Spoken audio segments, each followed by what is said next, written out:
ሰላም አለይኩም ወራህመቱላሂ ወበረካቱ። ሰላም እንደምን አላችሁ? ድን የተከበራችሁ ቤተሰቦች ዛሬ ኮፍያ የልጅ ኮፍያ ለትልቅም የሚሆን ለብርድ የሚሆን ኮፍያ ነው ይዤላችሁ የመጣሁት። በሁለት አይነት አሰራር ነው የሰራሁት።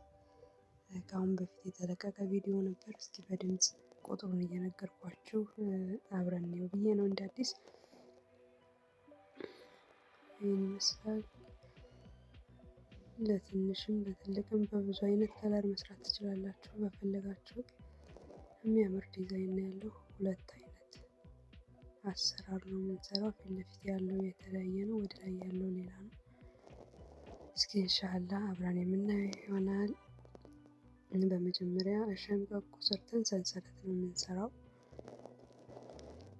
ሰንሰለቱን በፈለግነው በምንሰራው አይነት መጠን ነው የምንሰራው። ሰንሰለቱን ትልቅ ከሆነ የምንሰራው ብዙ እርዘም ያለ ሰንሰለት እንሰራለን። እኔ አሁን ለጊዜው 44 ሰንሰለት ነው ሰርቼ የጀመርኩት። 44 ሰንሰለት ነው የሰራሁበት። ትንሿ ደግሞ ትንሽ ረሳኋት እንጂ ቁጥሯን እናንተም በፈለጋችሁት እየለካችሁ መስራት ትችላላችሁ፣ ለምትሰሩለት ሰው ማለት ነው። ሰንሰለቱን ከጨረስን በኋላ በፊት ለፊቱ ሳይሆን እንደዚህ ገልብጠን በጀርባው ባለችው በአንዷ ነው የምንጠልፈው።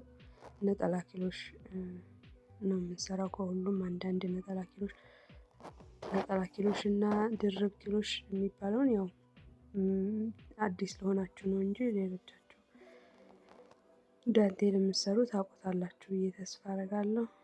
ለአዲሶች ደግሞ ኢንሻአላህ ሌላ ቪዲዮ ይዤላችሁ እመጣለሁ። ነጠላ ኪሎሽ እና ድርብ ኪሎሽ እንዴት እንደሆነ። ነጠላ ኪሎሽ ማለት እንደዚህ መጀመሪያ ሳንጠልፍ ገብተን ብቻ መስራት፣ ከታች ጠልፈን ብቻ መስራት፣ ከላይ ከያዝናት ክር ሳንጠልፍ ማለት ነው። ኢንሻአላህ ራሱን የቻለ ቪዲዮ ይዤላችሁ እመጣለሁ። በዚህ መልኩ ሁሉንም ሰንሰል እናዳርሳለን አንዳንድ ሰርተን።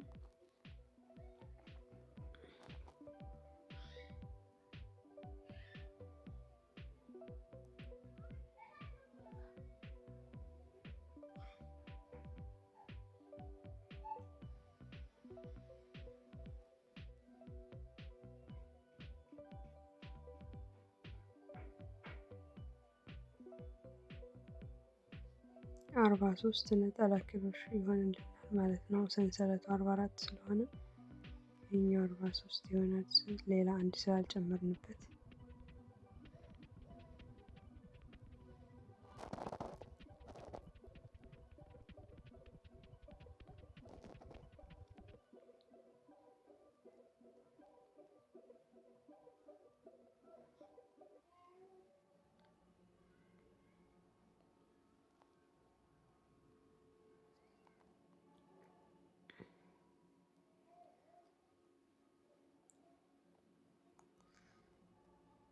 እንደዚህ በሰንሰሉ ልክ ከሰራን በኋላ አንድ ሰንሰል ሰርተን እንዞራለን ማለት ነው።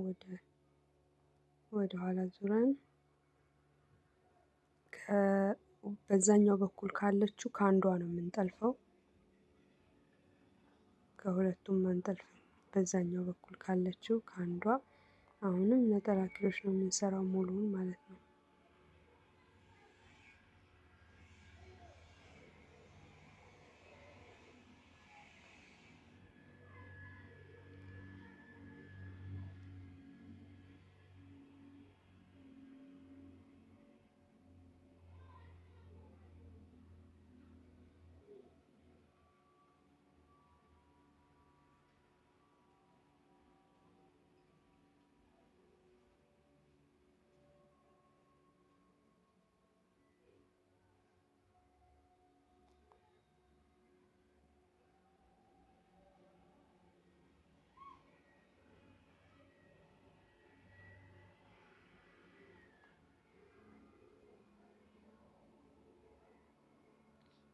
እዚህም ላይ አንድ ሰንሰል ሰርተን መመለስ ነው።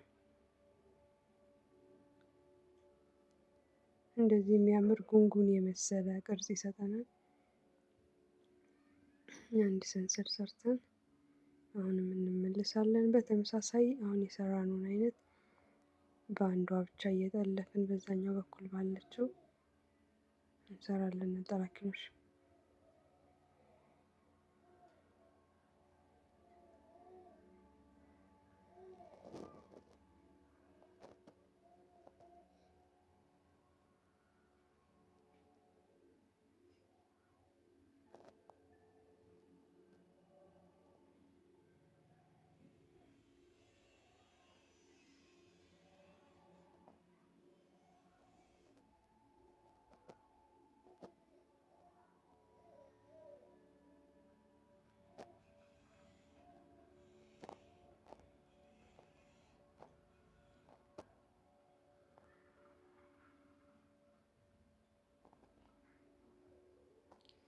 አሁንም እሱን ነው የምንደግመው። ሌላ ምንም ከዛኛው ከሁለተኛው ዲዛይን እስከምንደርስ ሌላ የምንሰራው ነገር የለም። በተመሳሳይ አንድ ሰንሰል እየሰራን እየዞርን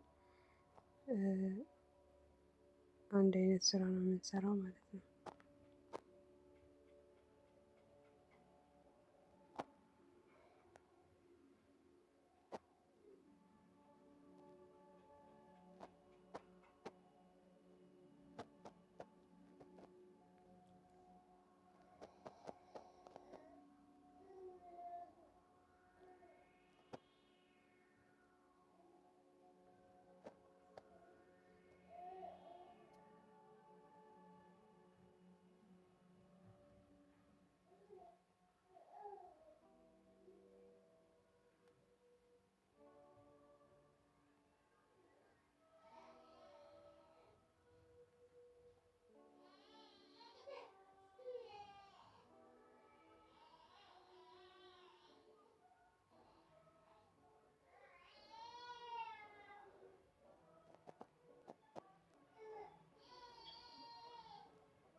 ማሻአላ እንግዲህ አንዱን ዲዛይን እየጨረስን ነው። ትንሽ እየቀረ ይሄን የመሰለ የሚያምር ዲዛይን ሰጥቶናል። ለኮፍያ ብቻ ሳይሆን ለሹራብ ለጋውን መሆን ይችላል። የሚያምር ዲዛይን ነው። ሞክሩት።